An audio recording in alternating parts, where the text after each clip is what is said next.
Disco is kind of a peachy brown color, I guess reminiscent of your disco onesie.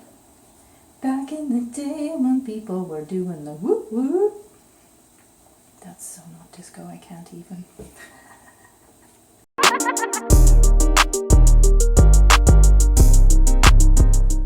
Hey everybody, I'm so excited to be sharing this with you today. I'm doing something a little unusual, and that is I am sharing an unboxing and a swatching of this really neat watercolor set by Prima Marketing, who is now calling themselves Art Philosophy. This is the Shimmering Lights collection, and this is my original palette, which you've probably seen me use in some of my other videos. And they're a little bit old now, and I love the colors, but some of them have really dried out and I can't use them. That's why I got another one. Plus, I heard they did some new colors. So today we're going to play with some colors and swatch them out, and I'm going to do an unboxing and unwrapping, which is very exciting because it's always fun. So let's get started if I can get the box open. One of the fun things about watercolors when you first get them is getting to know your new colors. Oh, there we go, Shimmering Lights. Oh, and just to let you know, I wasn't sponsored. I bought these for myself because I love them, and I'm just doing it because I thought you guys would enjoy it. Oh, that's new. Look at that. They gave me a swatch card that's actually big. That's fantastic. Right off the bat, I'm already happy. Good. We'll put that right there. And if you haven't had a chance yet, I suggest maybe turning on your CC, your closed captioning, so you can read what I'm doing at the bottom. Oh, there we go. Now, this is one of the things I really enjoy about this is that they're all individually wrapped, so I have to unwrap them all. And they're very interesting. They've actually given them names this time. Last time they just had numbers, so this time we have names, which is fun. I'll just move that out of the way. And, you know, I don't really feel like you have to put them in any particular order. The other thing I really love about these sets is how much space you get for doing your watercolors. Now, you can even pull this out, and then there's a whole other palette on the bottom. So really you're getting 3 palettes. So this is good if you're a traveler. And then there's like the little thumb hook. So if you're painting outside, you know, on plein air they call it, you can actually have that holding. It's like your things for your phones. Anywho, I'm going to pull these out and line them up, and then I'm going to open them, and I will just speed this up so you don't have to watch me do this for 10 minutes. Okay, so there, I've got them lined up. Now, what I find really interesting is, I think this is a new color. This is looking really pink. All right, I'm going to unwrap these. I'll do the first one, and then they're like having little candies. That's what half of the fun is this. I guess that's why they do it like this, you know, watercolor confections. Get your little candies. Okay. Oh, let's do this.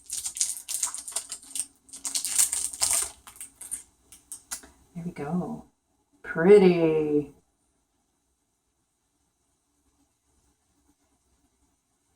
And I do like that they mark the number on the side, so if you don't remember. Now, I want to share a little trick that a lot of people don't know about this type of palette. When you pop these in, they actually have this little piece here, and this has a tiny little lip and hook on it.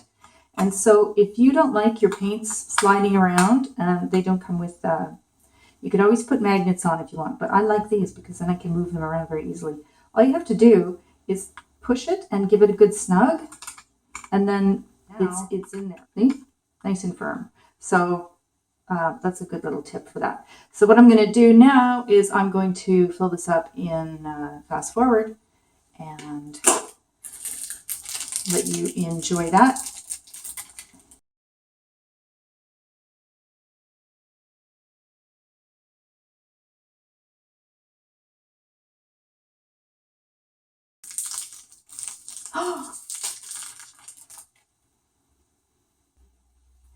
Okay, I have to do a comparison because that is totally a different color. That's a new color that they did not. Look at the difference in the color. That's the old palette. Look at that. That's amazing. There's nothing even relatively close. That's probably the old flare right there. Look at the difference in the colors. Love it. That's exciting.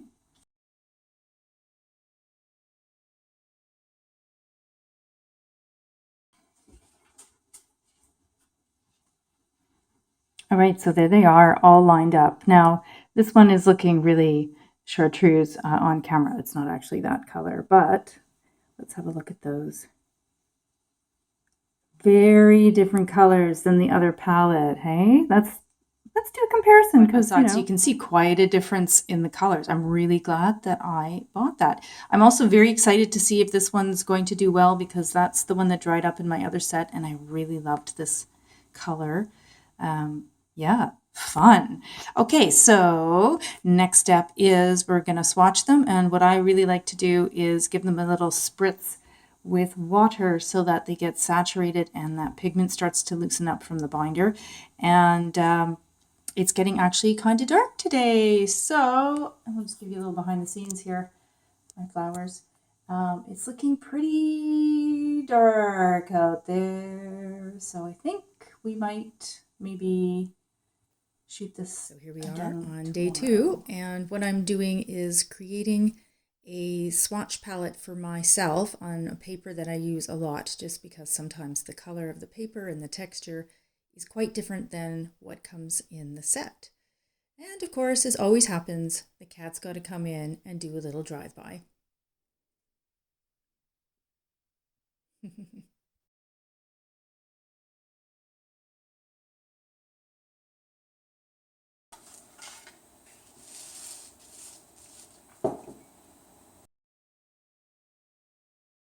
Here we are, ready to do some swatching. This is my favorite part. And I have actually pre-sprayed these guys before. Nice sound effects, right? Just because it helps to release the pigment a little bit. And I'm actually going to use this as a palette. But first, let's actually get these guys into the container. Oh, and I especially don't recommend sloppy paletting with Tanya. I don't recommend spraying it before putting it in the palette. How silly of me. I didn't think about that. Anyways, there you go. Super sloppy, messy today. But that's okay. That's half the fun, you know? Good grief. I actually was a professional artist for a long time, and I'll tell you, I really enjoy the mess of it. And watercolors can sometimes seem like it's an interesting medium because it's very loose and you cannot control it, which is part of why I started to do it in the first place. But also, when you see a lot of watercolor videos, they're generally not loose. They're generally like really tight and constrained. So, you know, it's fun to show the other side of it.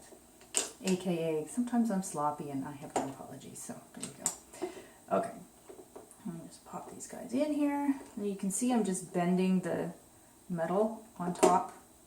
And if you find it doesn't give you a good enough of a snug, like this guy here, I'll just come into that later with my thumb and push it down. But for now, let's play with some colors. Let's do some swatching. And let's see, that was loud. Let's see what we get. Okay, so the first one is gold. So I'm actually going to just put it there. This is my own paper that I like to use all the time, so I'm just going to swatch out on here. And then, yeah, you can see the difference in the paper, right? This is very, it's like printer paper almost. No texture. Okay, that's the gold. All right, I think I'll probably speed this up now unless I have something fabulous to tell you, but at this point, ooh. Ah, that's interesting. You see that? That is very similar to what happened with my other palette, and I think it's just a binder thing. So whilst it is a good color, oh, it's very green compared to the other one, you will actually have to be very mindful to get in there and dilute all of that pigment and binder because it's all clumped together. Yeah, you see, it doesn't have a lot of crawl, this one, whereas that one just went right into the water there. So this is going to be interesting. And as someone who uses a lot of water in her paintings, like I rarely will go without having things super wet. It's important for me when I'm doing my swatches to do that.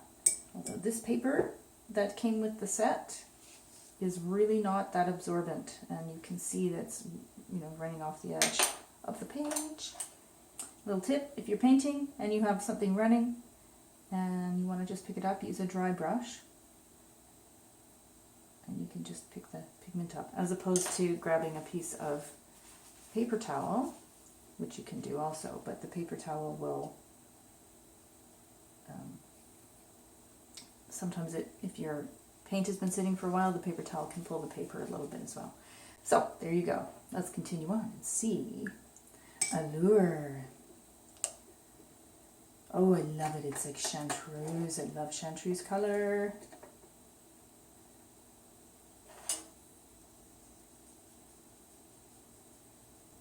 Look at me trying to stay in the lines.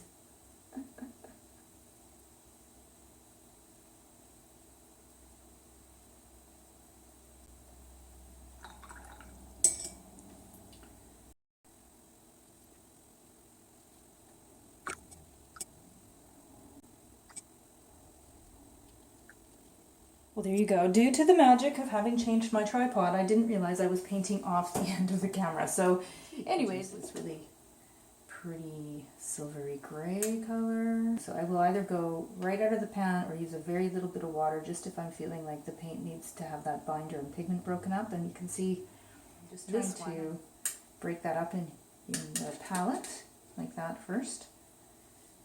And then just put that down really, really heavy.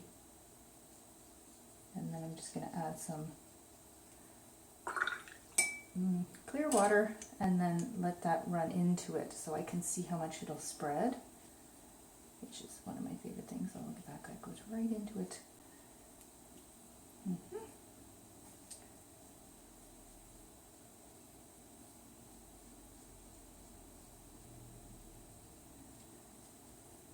I'm actually halfway done. Oh my gosh. Coppered, which is this pretty orange color. So again, compared to what was in the original set, you can really see the difference in color. This is the coppered one here. Quite a different color. I'm really glad that I bought the second set. It's like I've got a whole new set of colors on top of the originals. This is great. Anyways, back to it. There's this beautiful coppery orange color.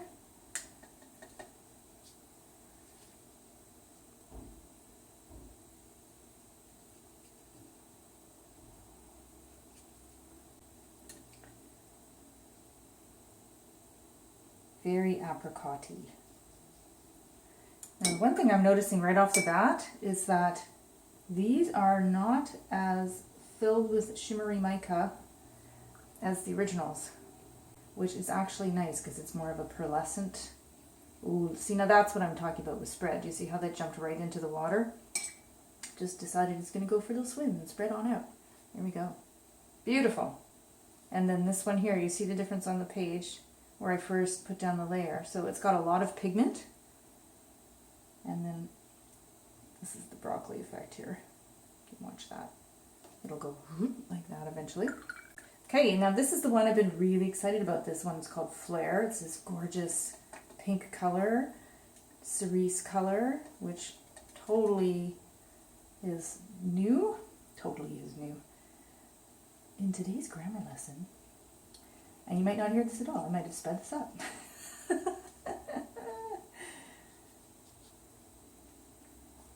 Just going to put this on top like that.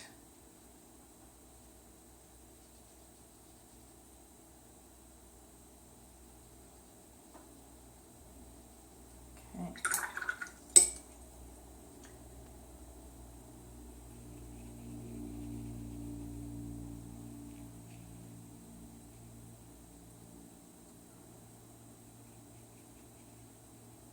Oh, it doesn't spread very much, but it is sure a pretty pink color.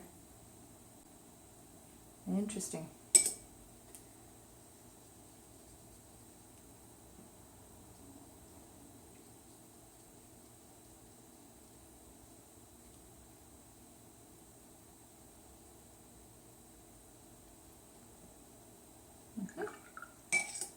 Really pretty. It's almost like an opera pink, but with quite a bit more blue undertones in it. Very pretty. All right, let's go to the disco, everybody. Disco, disco. I'm gonna make sure this is the right color because that doesn't seem too disco-y with me. It is, it is. Disco is kind of a peachy brown color, I guess reminiscent of your disco onesie. Back in the day when people were doing the whoop whoop. That's so not disco, I can't even. Okay.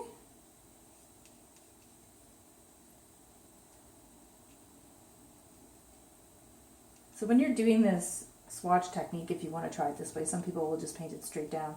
Make sure that your paint is nice and wet and you have a lot of pigment sitting here so that when you do pull the water, there's something that wants to fly into the water. Otherwise it's just going to dry and it doesn't do anything. There we go. So you can see how quickly that dried, right, with the line. Oh, that's super spready. Yep, yep. I think that one's already almost dry. Interesting, the difference from paint to paint. Look at that. I'm just having so much fun watching that. That's so cool. Let's try it this way. I'm going to put some water on the edges here. One day I will have the money to get a better setup. So I'm banging into stuff. Okay, this is called Goldstone. And it is kind of beige, kind of boring. But you know what? Sometimes those are the best colors and you never even know. I'll show you an example of one that I did yesterday. This is not Goldstone, but it's the equivalent. And you can see, hopefully you can see, with the shimmer. Sometimes it's very subtle. Now this is, of course, almost direct pigment. There's not too much water in it. But it does give you that nice pearlescent effect. So that's with the old set. And then I'm curious, I'll have to do a painting with the new set and then post that and we'll see how it goes.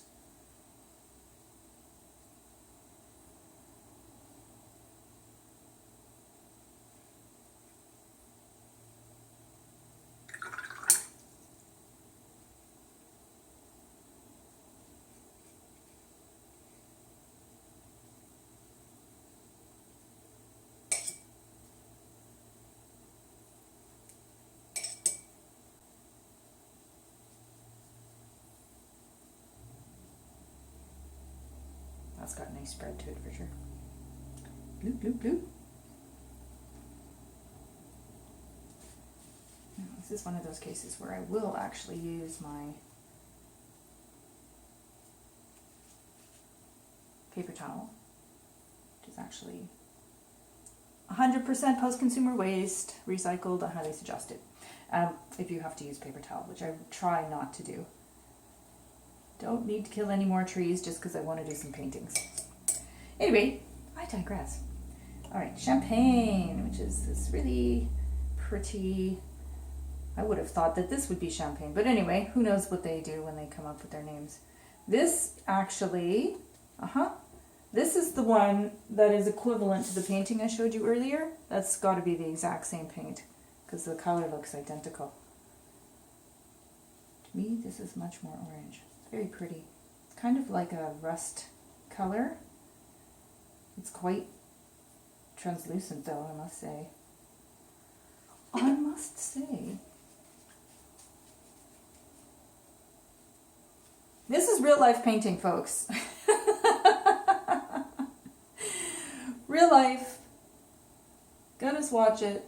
It is not gonna be in the lines. It's not gonna be perfect. It's just me trying to do the best that I can do today, which is try to get this video made before we lose all the light, because right now in the winter we have, you know, what feels like 3 hours of daylight. Of course it's not, but feels like it.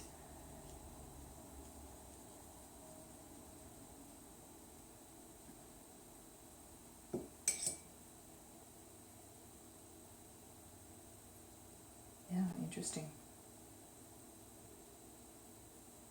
This one here is called chandelier, and this is a shimmery super sheer pearl white, which I use all the time on its own, but also with other pigments.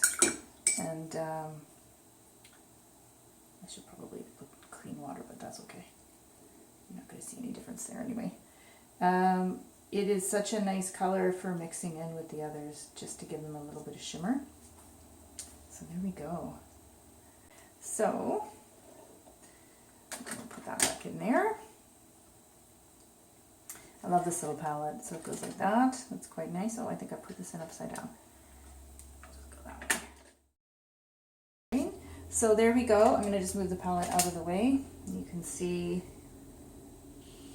So when you're swatching, I really do suggest making a palette for yourself on your favorite paper, plus the one that came with the kit. This is nice because it will actually fold into the kit. So again, if you're going to travel with it, which I highly suggest, they're so easy. And you know, you can get these little travel brushes like this, which are perfect. And look at that, fits right in there. So a great combination if you're moving around. But yeah, I really suggest making a couple different palettes. You can see the results are quite a bit different in the vibrancy here and the spreading as well. Plus also this is a cold press paper, so you have that beautiful texture, and this is just like copy paper. It's already buckling. Anyway, there we go.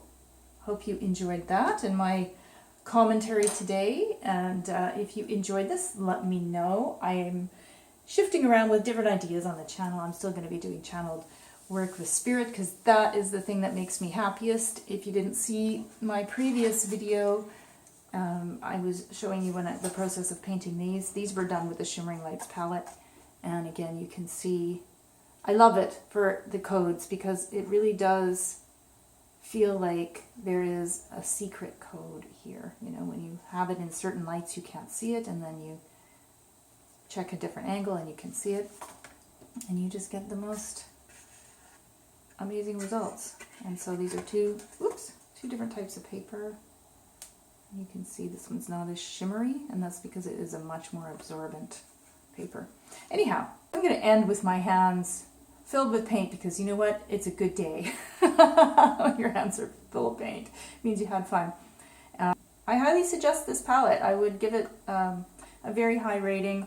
The price point is unbeatable. The fact that you get an incredible palette that has not one, not two, but 3 separate well trays is amazing. That you can travel with it, and that, like the old one, it has a thumb rest, so if you're outside painting, you're not going to worry about losing it.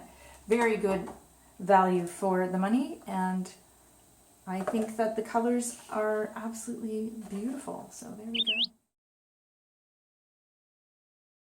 Okay, so I just wanted to end by sharing a little trick that I have to get these in here so they're not shifting around too much. So you have these metal edges, and each one of them, it kind of curls around, and there's a bit of a lip underneath. So you can give it a nice push forward, and then what you're going to do is take your little paint tray. Now these are very full, so it's not always easy to do in the beginning, but you're going to try and get the lip just inside here, like that.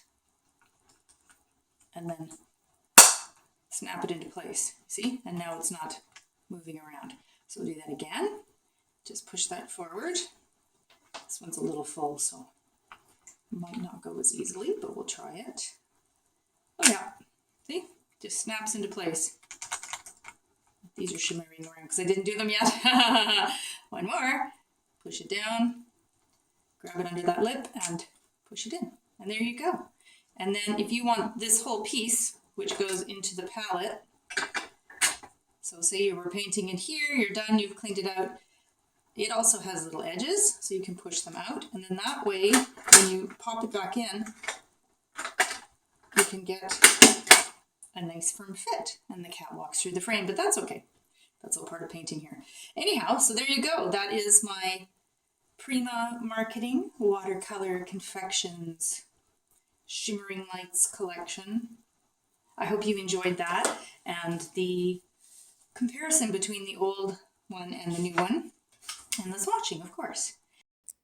Thanks for tuning in with me today. I am Tanya. I'm a light code activator. I am a channeler of spirit, and I'm really glad that you are able to join me on this channel. If you like this, please share and subscribe and let me know in the comments. And I look forward to seeing you guys again next time. Bye.